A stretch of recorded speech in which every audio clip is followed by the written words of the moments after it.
স্মরণকালের সবচেয়ে ভয়াবহ বন্যা। ভারতের হাই কমিশনার বলেছে বাঁধ খুলিনি, খুলে গেছে। এই ধরনের কথাবার্তা আসলে হাস্যকর।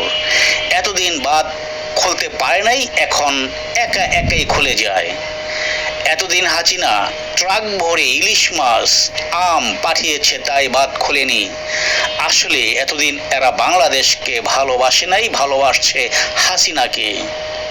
এখন আবার তাকে আশ্রয় দিয়েছে। সম্ভবত হাসিনার পরামর্শে তারা বাঁধ ছেড়ে দিয়েছে। ছলে বলে কৌশলে তারা হাসিনাকে আবার ফিরিয়ে আনতে চায় বাংলাদেশে। অসম্ভব, তাদের আশা কখনোই পূরণ হবে না। প্রয়োজনে এদেশে আরেকটি বাঁধ নির্মাণ করতে হবে, এমনভাবে নির্মাণ করতে হবে যেন আমাদের চাহিদা অনুযায়ী নির্দিষ্ট নদী পথ দিয়ে প্রবাহিত হতে পারে এই বাঁধের পানি। প্রায় 30 থেকে 35 বছরের মধ্যে এমন বন্যা আর হয়নি। প্রায় বাংলাদেশের অর্ধেক অংশে পানির নিচে রয়েছে। অনেকেই হঠাৎ বন্যার জন্য আশ্রয় কেন্দ্রে আসতে পারে নাই।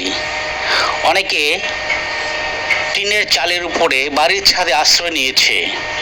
যারা এখনো বাড়ির ছাদে, টিনের চালে, গাছের ঢালে অবস্থান করছে, তাদেরকে অনতিবিলম্বে আশ্রয় কেন্দ্রে আনার ব্যবস্থা করতে হবে।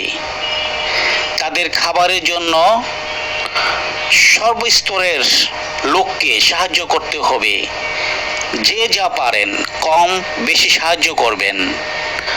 বন্যার পানির জন্য জ্বর সহ নানান ধরনের অসুখ বিসুখ হতে পারে, তাই ওষুধের ব্যবস্থা করতে হবে, স্যালাইনের ব্যবস্থা করতে হবে। তাই নিজে বাঁচুন, অন্যকে বাঁচান।